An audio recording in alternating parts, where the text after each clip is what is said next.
So yesterday we asked, what was this behavior here? And we wanted input from everyone, dog trainers, dog owners, dog enthusiasts, and we got a bunch of awesome answers. So today we're going to give the answer about what this is.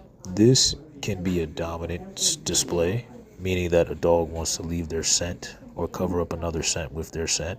This can be a response to pressure from other animals. This can be a response to what the dog is just smelling on the ground and they want to leave their scent.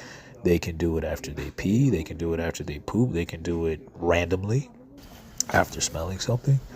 And is it something that you have to correct? We always say no.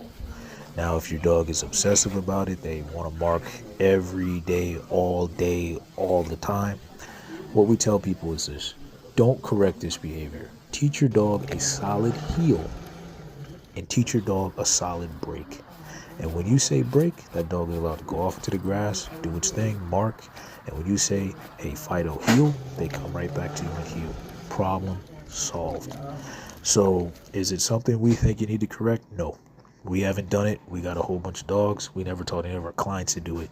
Now, preference matters. You know, if you live in a nice neighborhood and everybody's got nice grass, I know you don't want your dog, kicking up people's grass.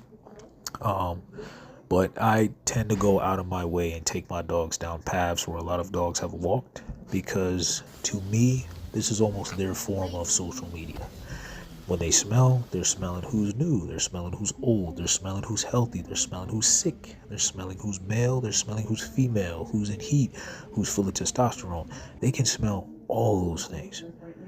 And then they leave their own post essentially when they kick or they mark or something like that. So I allow my dogs to do this. It's very healthy for them to do this. It's very normal for them to do this.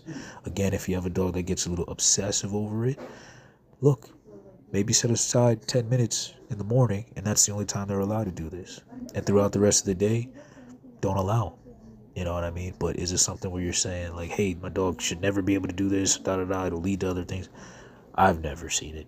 I've never seen it lead to anything negative as long as it was managed correctly. So, yeah, that's how we feel about it. That's the answer. If anybody has any more input on it, let us know.